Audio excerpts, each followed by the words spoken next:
क्या आप सूर्य के बारे में सब कुछ जानना चाहते हैं? यदि हाँ, तो यह वीडियो आपको वो सारी जानकारी देगा जो आप जानना चाहते हैं। पृथ्वी पर होती दिन और रात की घटनाएं, बदलती ऋतुएं, इन सब का कारण सूर्य ही होता है, जो अपने अंदर कई रहस्यों को समेटे हुए है। तो चलिए जानते हैं सूर्य के अद्भुत रहस्यों को। सूर्य क्या है?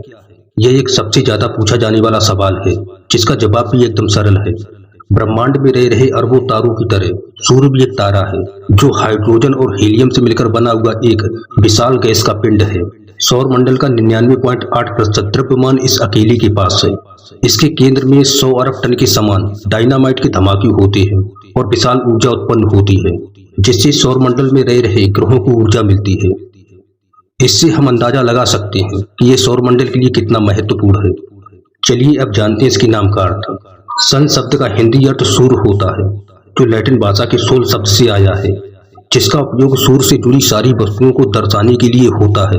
हिंदू संस्कृत में सूर्य को एक भगवान का स्थान दिया गया है, जिसे हम भगवान सूर्य नारायण के नाम से जानते हैं। संस्कृत भाषा में इसके 108 नाम हैं। हमारे सौरमंडल का जन्म आज से लगभग 4.6 अरब वर्ष पहले धूल और गैस के एक विशाल बादल, जिसे नेबुला कहा जाता है, उसमें से हुआ था। गुरुत्वाकर्षण बल के चलते बादल का द्रव्यमान सिकुड़कर एक जगह जमा होने लगा और साथ ही बहुत तेज गति से घूमने लगा। इसका ज्यादातर द्रव्यमान जहां जमा हुआ, वहां सूर्य का जन्म हुआ और बाकी बचे हुए भाग पर ग्रहों का जन्म हुआ, जिसमें हमारी प्यारी पृथ्वी भी सम्मिलित थी। बहुत ज्यादा द्रव्यमान और तेज गति की वजह से इतना तापमान और दबाव उत्पन्न हुआ कि बन रहे उस गैस के गोले में न्यूक्लियन फ्यूजन की प्रक्रिया होने लगी, जिससे ये गोला स्थिर हो गया। इस प्रक्रिया के बारे में हम आगे जानेंगे, पर इससे पहले इसकी खगोलीय जानकारी को जानते हैं। सूर्य पृथ्वी से 15 करोड़ किलोमीटर दूर है और पृथ्वी की तुलना में बहुत विशाल भी है। सन अर्थात सूर्य की त्रिज्या 6,95,500 किलोमीटर है। इतने बड़ी आकार में 13 लाख पृथ्वी आसानी से समा सकती हैं, लेकिन यह ब्रह्मांड में रह रहे बाकी कई तारों की तुलना में छोटा है। सूर्य का सबसे नजदीकी तारा अल्फा सेंचुरी है। असल में यह एक नहीं बल्कि 3 तारों का समूह है, जिसे ट्रिपल स्टार सिस्टम कहा जाता है। इनके नाम Proxima Centauri, Alpha Centauri A और अल्फा सेंचुरी बी है, जो कि सूर्य से 4.37 प्रकाश वर्ष की दूरी पर स्थित है। प्रकाश वर्ष वह दूरी है जो प्रकाश एक वर्ष में तय करता है। यह दूरी लगभग 9.5 खरब किलोमीटर के समान होती है। प्रकाश वर्ष वह दूरी है जो प्रकाश एक वर्ष में तय करता है। यह दूरी लगभग 9.5 खरब किलोमीटर के समान होती है। जैसे पृथ्वी सूर्य की परिक्रमा कर रही है, वैसे ही सूर्य भी पूरे सौरमंडल के साथ मिल्की वे गैलेक्सी की परिक्रमा करता है। इसकी आगे बढ़ने की गति 72,000 किलोमीटर प्रति घंटा की है। इस गति के साथ पूरा सौरमंडल 23 करोड़ साल में हमारी आकाश गंगा की एक परिक्रमा पूरी करता है। अभी हम आकाश गंगा के जिस स्थान पर हैं, यह स्थिति पिछले समय में जब डायनासोर पृथ्वी पर थे तब थी। हमारी पृथ्वी सूर्य की परिक्रमा करती है और चंद्रमा हमारी पृथ्वी की, जिसके चलते एक समय पर ऐसी स्थिति आती है कि चंद्रमा पृथ्वी और सूर्य के बीच आ जाता है। परिणाम स्वरूप पृथ्वी पर दिन के समय भी अंधेरा छा जाता है। इस घटना को सूर्य ग्रहण कहते हैं।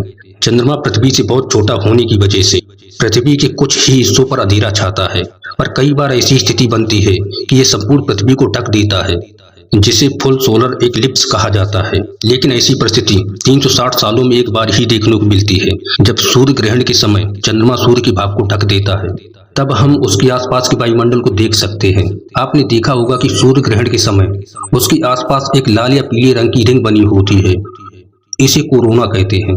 ब्रह्मांड का लगभग प्रत्येक तारा एक ही तरह के पदार्थ से मिलकर बना होता है, जिसमें हमारा यह तारा यानी कि सूर्य भी सम्मिलित है। सूर्य गैसों से मिलकर बना एक पिंड है, जिसमें 72% हाइड्रोजन और 26% हीलियम गैस है।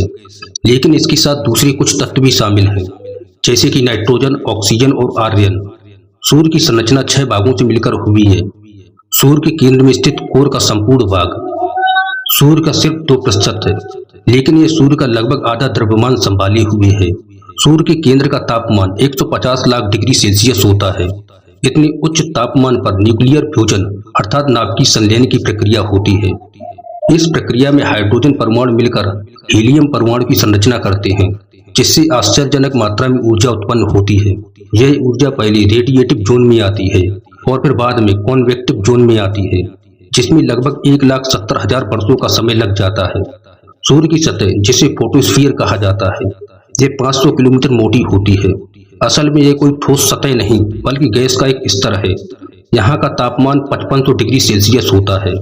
कॉन्वेक्टिव जोन से ऊर्जा यहीं पर आती है, जिसे सतह प्रकाश और गर्मी के रूप में बाहर छोड़ती है। सतह के बाद सूर्य का वायुमंडल शुरू हो जाता है, जिसमें क्रोमोस्फियर और कोरोना होता है। पर अफसोस, सतह की बहुत तेज चमक की वजह से हम इन्हें देख नहीं सकते। लेकिन जब सूर्य ग्रहण होता है तब चंद्रमा फोटोस्फीयर को ढक देता है और हम इन दोनों स्तरों को आसानी से देख पाते हैं।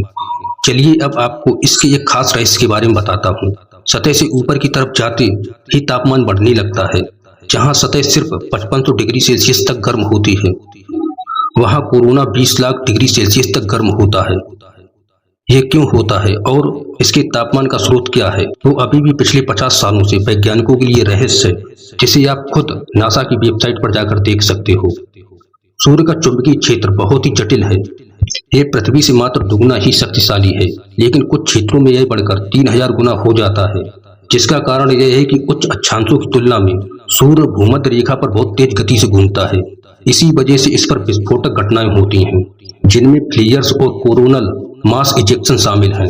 फ्लेयर्स सौरमंडल के सबसे हिंसक विस्फोटक हैं, जबकि कोरोनल मास इजेक्शन कम हिंसक होते हैं, लेकिन इनकी मात्रा बहुत ज्यादा होती है। इनके सिर्फ एक इजेक्शन से 20 अरब टन ऊर्जा का निर्माण अंतरिक्ष में होता है। यह चुंबकीय क्षेत्र अंतरिक्ष में जितने क्षेत्र तक फैला होता है, उसे हेलियोस्फीयर कहा जाता है, जिसका अनुमान सौर पवनों के जरिए लगाया जाता है। सौर पवन सूर्य से निकले विद्युत आयनिक कण होते हैं, जो अंतरिक्ष में बहुत तेज गति से सफर करते हैं। यह हमारे ग्रह पर भी आते हैं, लेकिन पृथ्वी के चुंबकीय क्षेत्र की वजह से यह वायुमंडल में प्रवेश नहीं कर पाते। जिन ग्रहों के पास वायुमंडल नहीं होता, उनकी हालत इन सौर पवनों की वजह से बहुत खराब हो जाती है। इसके उपरांत सौर पवन सैटेलाइट और अंतरिक्ष यानों को भी नुकसान पहुंचाते हैं। आपने यह तो जान लिया कि कैसे सूर्य का जन्म हुआ था। अब हम इसके आगे के जीवन को जानेंगे।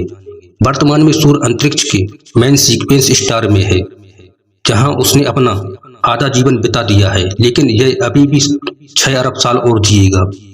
सूर्य के अंदर का हाइड्रोजन जब हीलियम में बदलता है तब उसे ऊर्जा मिलती है, लेकिन जब हाइड्रोजन खत्म हो जाएगा तब यह हीलियम से अपनी ऊर्जा उत्पन्न करेगा। हीलियम हाइड्रोजन की तुलना में भारी तत्व होने से इसका कोर अंदर की ओर सिकुड़ता जाएगा और बाहर का स्तर अंतरिक्ष में फैलने लगेगा। उस समय सूर्य लाल रंग का विशाल गोला बन जाएगा, जिसे रेड गैंट स्टार कहते हैं। तब यह पहले बुध ग्रह, फिर शुक्र ग्रह और आखिर में हमारी पृथ्वी को निगल जाएगा।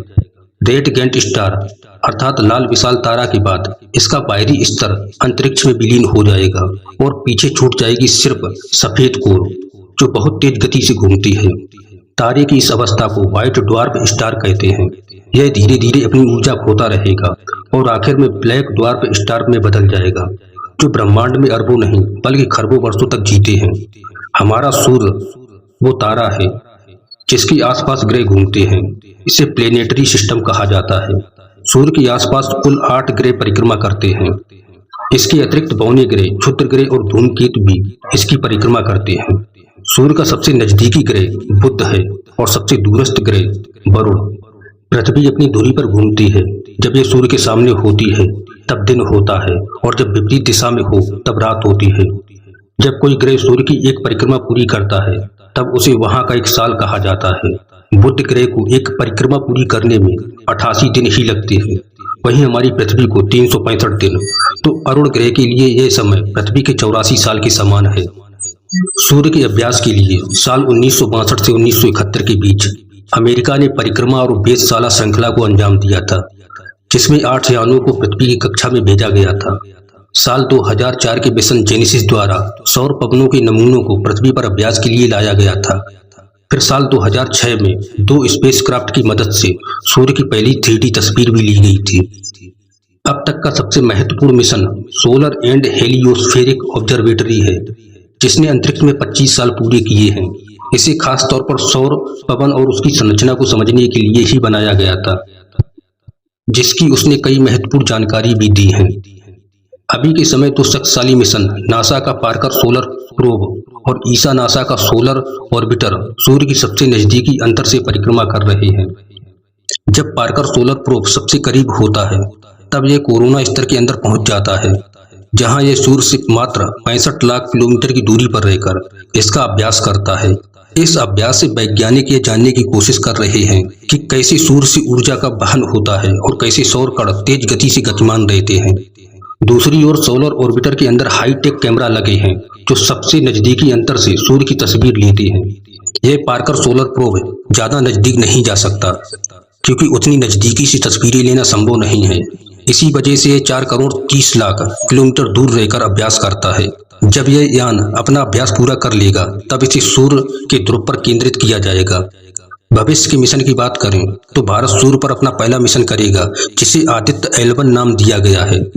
दोस्तों, अब सूर्य से संबंधित रहस्य समाप्त होते हैं और अब बारी है कुछ रोचक तथ्यों को जानने की। हम इंसानों ने जितनी ऊर्जा का उपयोग पिछले 40,000 वर्षों में किया है उससे कहीं अधिक ऊर्जा तो सूर्य मात्र 30 दिन में ही पृथ्वी पर भेज देता है। सूर्य की रोशनी 6 अरब किलोमीटर दूर रहकर प्लूटो तक भी पहुंचती है। सूर्य का रंग असल में सफेद है, लेकिन पृथ्वी के वायुमंडल की वजह से यह हमें लाल और पीले रंग का दिखाई देता है। यह आकाशगंगा में रह रहे 200 अरब तारों में से एक है। सूर्य की किरणों को पृथ्वी पर आने में 8 मिनट और 20 सेकंड का समय लगता है। तो बस यही थी महत्वपूर्ण और रोचक जानकारी सूर्य के बारे में। मैं उम्मीद करता हूँ मेरे द्वारा सूर्य से संबंधित दी गई जानकारी आपको अवश्य पसंद आई होगी। अब बारी है आपके कमेंट की, यह बताने के लिए कि आपको वीडियो में सबसे अच्छा क्या लगा, सूर्य की सतह या वायुमंडल अथवा सूर्य की उत्पत्ति। जो भी हो कमेंट में बताएं। इस प्रकार की और भी अधिक ज्ञानवर्धक व रोचक जानकारियां हासिल करने के लिए आप अभी इस चैनल को सब्सक्राइब कर लें और बेल आइकन को ऑल पर सेट कर लें। धन्यवाद।